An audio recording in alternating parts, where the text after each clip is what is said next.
Hi everyone, this is going to be the video for your practice geometry final for semester 1. So I might not do all the problems, but I'll do most of them, and if you have questions you can always ask me. So question number 1. Oh, by the way, I'm going to go a little fast. You can always stop and rewind and check it out again. So this right here is a ray. An array is from a point to an arrow, and it always gets named from the point going this way. So this is DC, right? In ALEKS, you want to name your line segments, which is this one, from left to right. ALEKS likes it when you do it like that. This one is a line because it has 2 arrows, and this is a B. And you put the little symbols on it. It's going to ask for the little symbols. Choose the term that has the given definition. So angle, circle, perpendicular lines, parallel lines, line segments, congruent, coplanar. So first of all, let's go look at this. Belonging to the same plane. All right, so that means that things have to be on the same plane. So we're looking for terms like coplanar. Oh, I'm sorry, we're going to have to choose ones. So in ALEKS will be different. So coplanar goes to this one. The set of all points in a plane that lie on the same distance from a single point. So those are going to be what's called a circle, because they are on the same plane and everything is the same distance around. Belonging to the same line is collinear. And a part of a line consisting of 2 endpoints and all the points in between is a line segment. For the following right triangle, find the length of x. So this is Pythagorean theorem, a squared plus b squared equals c squared. So here's my a, here's my b. My c is always the hypotenuse, which is across from the right angle. So in this case, it's 9 squared plus 40 squared equals c squared. 81 plus 400 equals c squared. So 481 equals c squared. So we take the square root, and when you put it in the calculator, whatever it's asking for, that's going to be your answer, square root of 481. Right? Once again, this one rounded to the nearest hundredth. Same deal, but in this case, this is a, b, and we're missing b. We have c. 10 squared plus b squared equals 19 squared. 100 plus b squared equals 19 squared, which is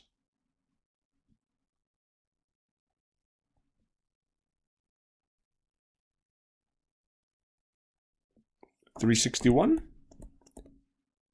I minus 100, so b squared equals 261, and then b is going to equal the square root of 261, rounded to the nearest hundredth. Calculate the distance between the 2 points. So here we are. There's 2 ways to do it. Since you have a graph, you could do this as a right triangle. You don't even have to use the distance formula. See how this goes from 6 to, where is that? 6 to negative 1. This is a negative 1 right here. So we know that this is 7. And then we're going from a 3 all the way to a negative 3 to a positive 1. So this is 4. So we can do 4 squared plus 7 squared equals c squared. 16 plus 49 equals c squared. Right? That'll be 65 equals c squared. So the square root of 65 equals c. You don't even have to do the distance formula. Find the midpoint. Well, to find the midpoint, this is not going to help you doing the distance formula. All we do is we take our x1 plus x2 divided by 2, and we do our y1 plus y2 divided by 2. So we can call this x1, y1, x2, y2. So we have 8 plus a negative 4 divided by 2, right? And then we have a 2 plus a minus 4 divided by 2. 8 minus 4 is 4 divided by 2. This will be a negative 2 divided by 2. So we get 2, negative 1 is our midpoint. Question 7. Here is our midpoint. We don't know our endpoint. Well, so basically we have the answer, like this one, and we have 1 point. So we're missing this.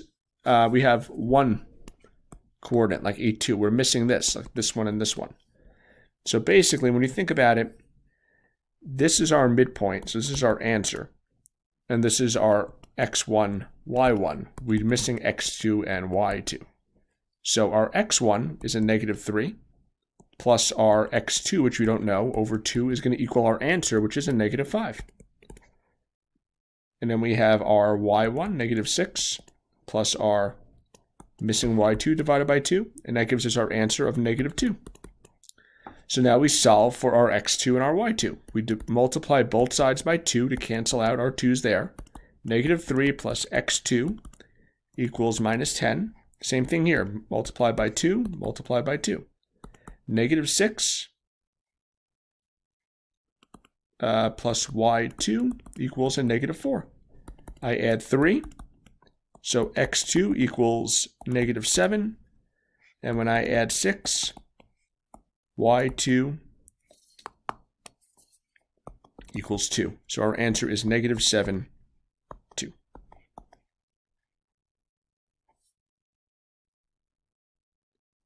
Classify the 4 angles in the quadrilateral. So this is just right, acute, obtuse. Right is 90 degrees, acute less than 90, obtuse greater than 90. And you can go just look at the measurements to fill in that.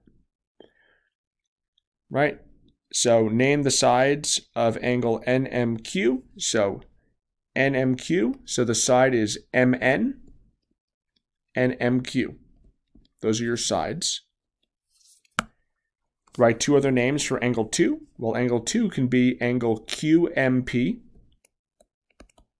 or it could be angle PMQ. Just frontwards, front and back. Name the vertex of angle 1. Well, the vertex is just the angle, which is M. In the figure below, 1 is x minus 5. Angle 2 is 4x, and we know they equal 90 degrees together. So x minus 5 plus 4x equals 90.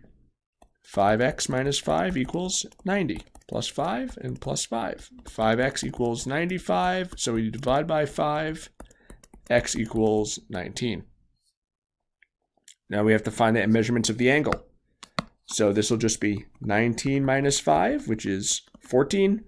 And 4x is 4 times 19, right, which is going to be 76, and together they equal 90.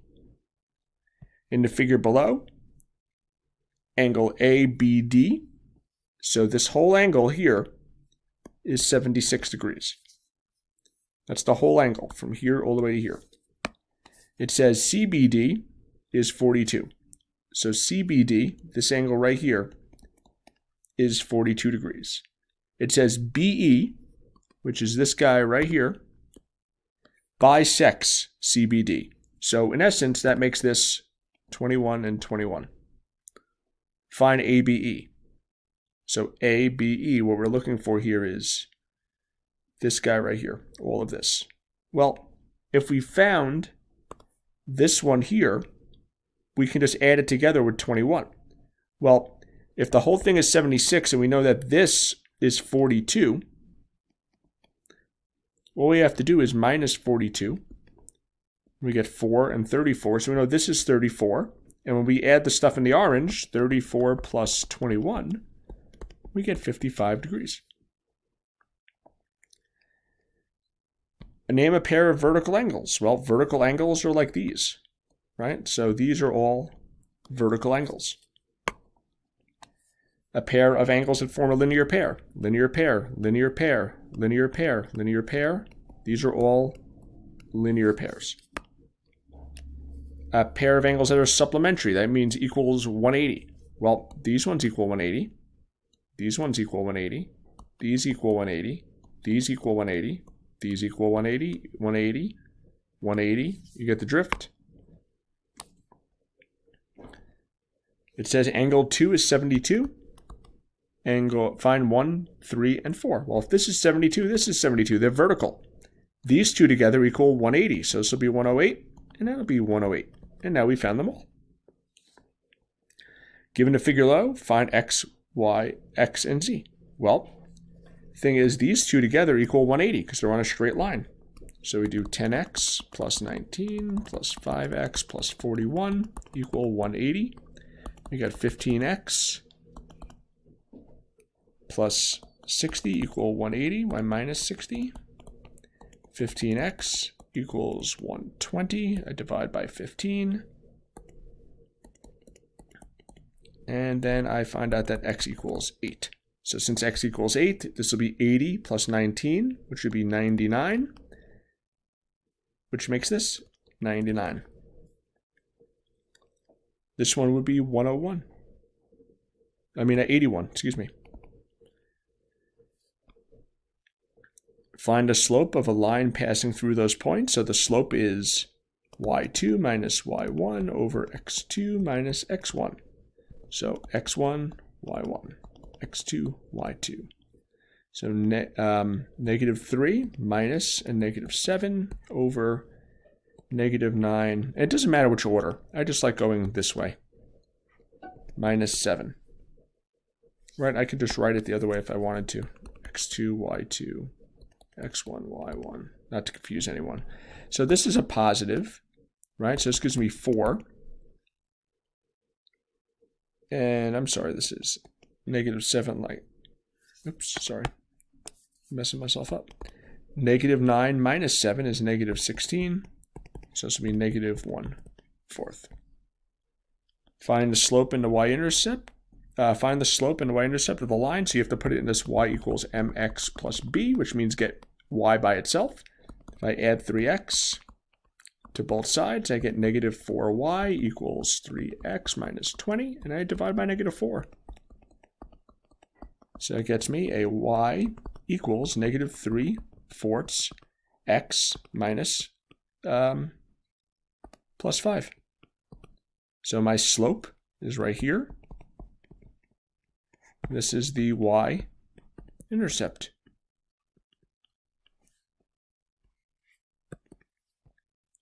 A line passes through this point and has a slope of this. Write an equation in slope-intercept form. Y equals mx plus b.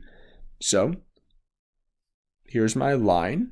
Here's my slope. I don't know b. I know x. I know y. I know a slope. So negative 9 equals 5 over 2 times negative 4 plus b. Negative 9 equals negative 20 over 2 plus b. Negative 9 equals negative 10 plus b.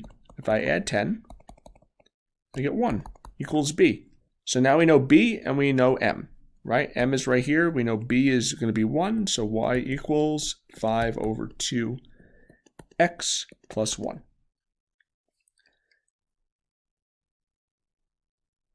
All right, this one wants us to write an equation in point-slope form. All right, so point-slope form.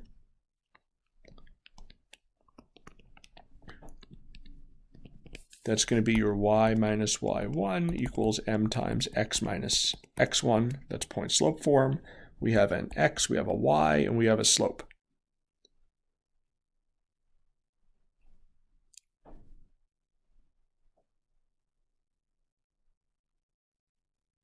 Right, so technically in point-slope form, this is going to be y minus 9 equals 5/4 and x plus 8. And we're done. Plus negative 8 is plus 8. Number 19, consider this line. What is the slope of a parallel line? Well, parallel is the same. And this should be the negative reciprocal. So the same, the slope here is 5. So it's 5 is that one. And we flip it over and change the sign for our negative reciprocal. Consider the line. What is the slope of a line parallel to this? Well, we have to get it in y equals mx plus b to find the slope. So it means get y by itself. So I add x to both sides. I divide by negative 8. And I only want to know the slope. So now I have y equals negative 1/8 x, I guess, plus 1/4. So here's my slope. So the slope that's the same is 1/8. The slope's at negative 1/8. The slope that is different is positive 8. So you just flip it over and change the sign. Find an equation of a line that's perpendicular to this one. A point passes through 6, 6. So perpendicular means same slope. So we have a slope and we have a point. So we can put it in point-slope form, right? That's our y minus y1 equals m times x minus x1. So my y1 and my x1 are right here. And my slope m is right there because it's the same. Perpendicular is negative reciprocal.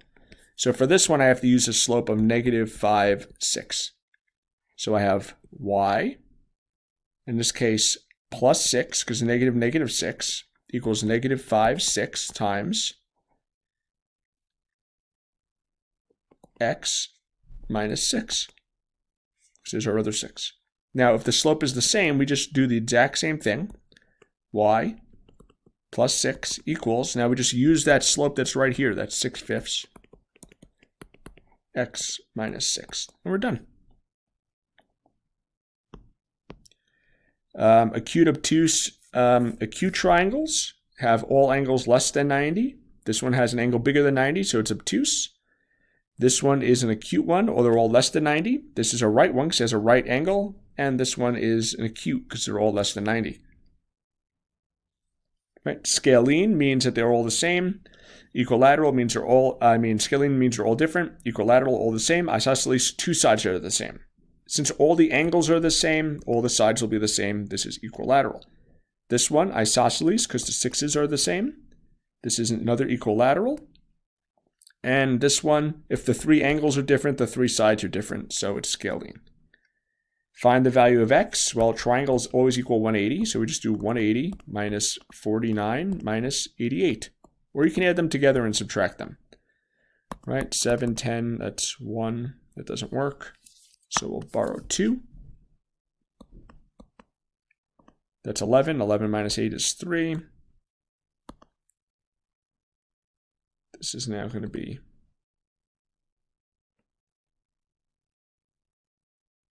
a 7. Oops. Can't do my math this early. That's my 180. That's a 6. That's a 2. This is 16. 16 minus 4 is 12, and 12 minus 8 is 4. So it's 43 degrees is x. The rule is, this one always equals the two opposite put together. So x equals 47 plus 98. So it's 145. Right? So on this one, find the value of x. Well, these 3 here have to equal 180. And it tells you that these are parallel. So if it's parallel, all that means is that, right, we're going to have some alternate interior angles going on. We have a triangle. So first of all, I need to find this angle. Well, if I know that this is 120, this is 60. And this angle and this angle are alternate interior, so this is 60. So that means these 3 together have to equal 180. So 180 minus 125, right, gives me 55. That's our answer. Use the information, right? So first of all, we're writing our given, such as SR. Right there. Right? And PQ is congruent to PS because that is given. The reflexive property, remember, that talks about this line here, that's the mirror of itself, PR. So now we have 3 sides are the same, so this is side, side, side.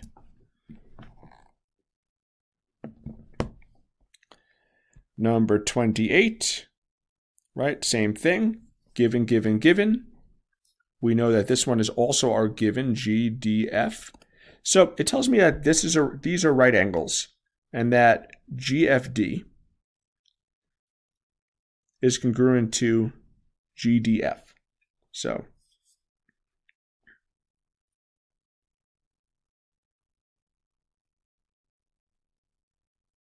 GFD,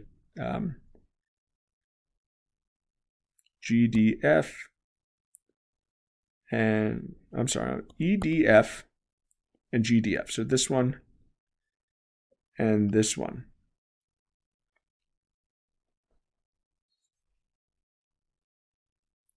Right, because that is given to us. That's what it is. It's right here.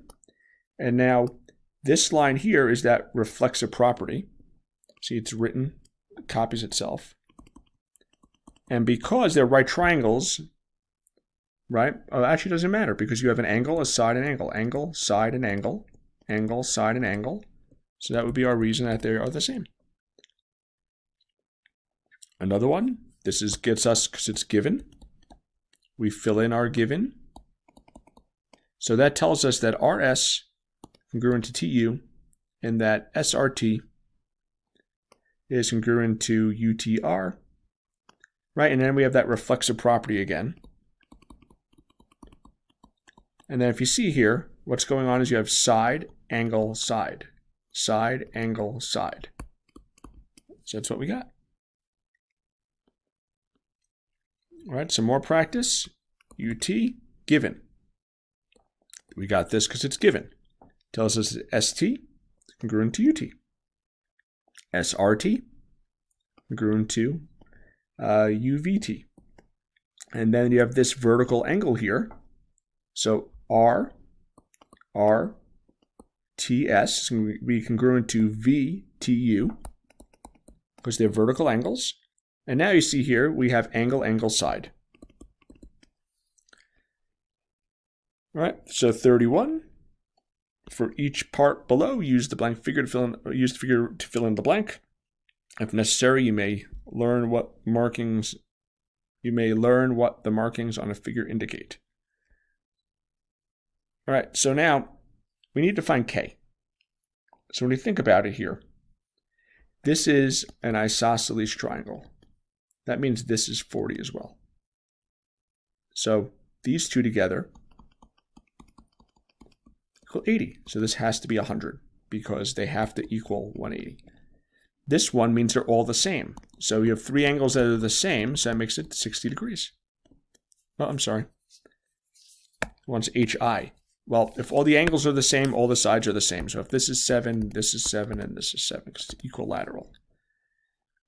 And finally, suppose that EFG is isosceles with base FG. Right? So basically, when you think about it here, it wants you to find the degree measures of each angle. Well, these two angles are the same, this one and this one. So it's also 5x minus 1. And all three angles have to equal 180. So 2x plus 38 plus 5x minus 1 plus 5x minus 1 equal 180. So that gives us a 12x plus 36 equals 180. And minus 36 gives me 12x equals 144. And when I divide by 12, I get 12. So now 5 times 12, which is 60, minus 1 is 59 degrees. This one has to be 59 degrees as well. They're the same. 2 times 12 is 24 plus 38. So that is going to be 62. So this will be 62.